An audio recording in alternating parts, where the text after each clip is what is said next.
Thank you, Imam Elam. Yes. And Bismillah ar-Rahman ar-Rahim. Alhamdulillah, Alhamdulillah, Rabbil Alameen.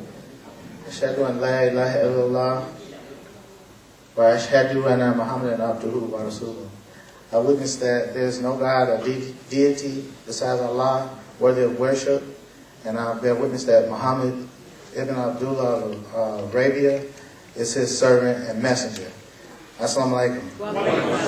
Yeah, well, it's good to see you all here, alhamdulillah, and I can feel the sentiments and of the imams here. Imam Rasul, thank you, we appreciate you, and he must have heard what was on my mind. You know, Imam Mohammed, most of you all have followed his teachings, and I remember he used to talk about communicating with mental telepathy, and he kind of explained to us that the Nation of Islam, they used to say that, but Imam Muhammad broke it down to us and let us know that what it is that when your spirit is both the same in the same direction, it's almost like you can read the mind or what's on the heart of the person that you're close to. Believers can do that at times.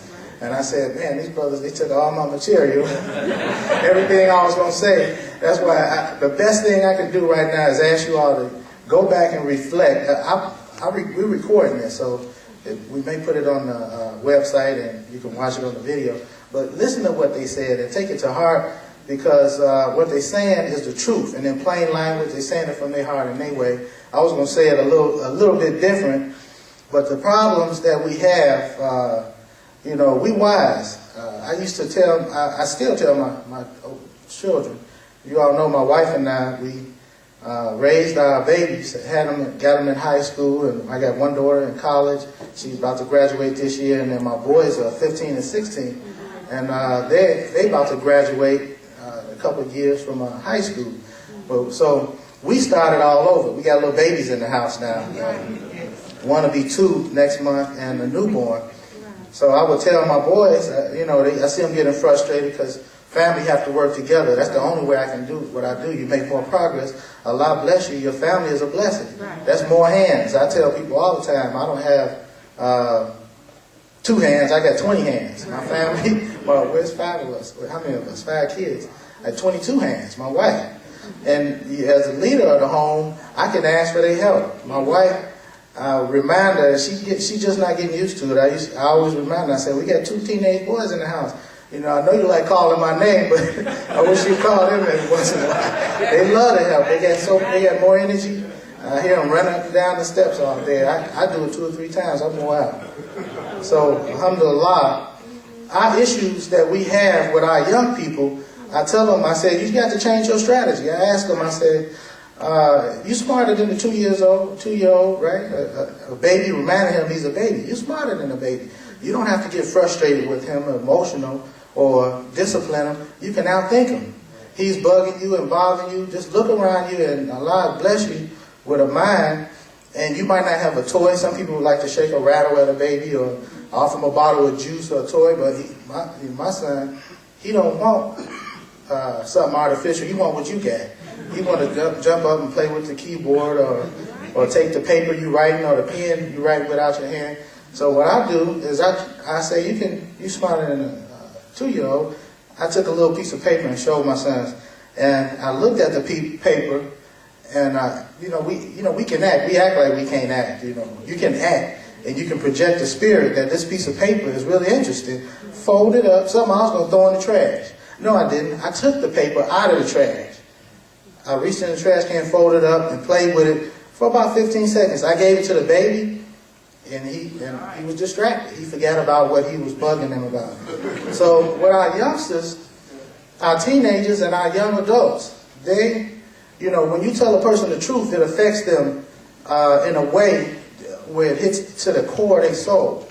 And a lot of people can't handle that. That's what we're running from in America, most of us, because our society and our culture is based on pictures that have been painted. Allah said that He creates, but He's the best of creators. So Imam Muhammad said that lets us know that we're also creators. Anytime you look at a beautiful painting of a scenery and it's attractive and you almost look like you can smell the ocean or the smell of the wind in the trees just from looking at a painting, that's letting you know that we're master creators. And I don't have to even start talking about what all man has created that we benefit from. But what the young people are looking at is when you tell them they're living in this false reality, and when you tell them the truth about themselves, that hurts them. And Satan is arrogant. Satan has, don't forget, they in our hands. If they were in our hands, we wouldn't have problems with them at all. They would be following us and looking to us for leadership and guidance and trying to mimic us. My children, I kept them close to me, and I gave them positive, I think it was in the late 70s or early 80s, a lot of psychologists used to say that the discipline is too harsh, that you shouldn't whip your children, that you should give them positive reinforcement, a lot of love in that. And that's the way I raised my children. And they love you so much that they idolize you, and you have to become their first hero. And what happens when they get older and they disappoint you, they know that you're disappointed, and it's hard for them to face up to that truth and that reality. And I would let them know up front, if they want to be blessed the way that I was, because I was a young person, and young people don't like to be, people are social, you like to feel good about yourself. You can't make progress. The only way you can function as a human being, not loving yourself and hating yourself, and having low self-esteem or opinion or don't have the confidence, if somebody else is standing you, working you like a puppet and controlling you. And that's the reason why Satan wants us to have this low, so we don't have aggression. And we don't have the ability to lead and to manage our affairs without being defeated quickly. Because life is like a race, or it's like a battle. If you're in a ring, is a metaphor to cut the explanation short. If you're in a ring with somebody boxing and they're confident and they train and they skilled, they throw a punch and they don't have to think about it. It's just natural because they train, and their punch is going to land maybe 9 times out of 10.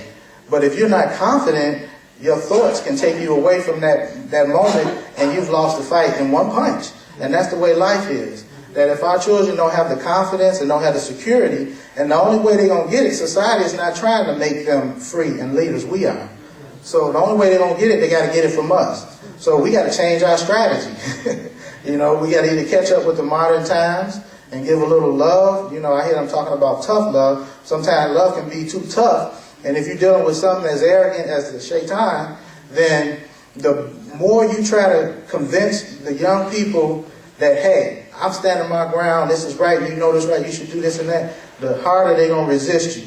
Even if they don't even have the language or the words, because Allah created them to be free with the same freedom that you and I have to say that I'm going to stand on this conviction. Allah gave them the same freedom to say, hey, I want to drink alcohol and smoke reefer and smoke a crack rock and go chase women. That I'm going to stand on that conviction because you just as arrogant. And so I'm going to take this arrogant position and I'm going to reject the knowledge and the good things that you've given me. So what we have to do is remember that and reverse. You can reverse your strategy. I do that with my children. They so used, when I see them getting used to me correcting them, when I think they're not being perfectly honest, or, I say, well, you can see when they walk, just the mannerism, if they're being honest or dishonest. So I flip the strategy. They know in their heart and their mind that I'm about to disagree with something they're doing or something they say. I start out agreeing. And then I explain to them, I say, do you realize I just agreed with everything you just said? So meet me halfway. Now we're going to get back to the truth. You got to change the strategy. Allah said don't lie during the month of Ramadan. And you're supposed to cut that out. Does that mean you can't lie or use deceit? We can even give charity in secret. You don't have to tell nobody what you're doing, but you're trying to help them all along. The greatest resources, my father, Deen, Mohammed, said this, that the greatest resource that Allah, the greatest blessing that Allah gave man is the human intellect, your intelligence. And he said, and the way you know that is that just walk out the door and look around you. Everything that you see around you, something that came out of the mind or the intellect of man. Unless you live out in the forest or the jungle somewhere. And most likely that's been replanted by some man too. And changed or altered in some kind of way. So use your intelligence, use your mind. And these imams, they're in the same position that the youths are in.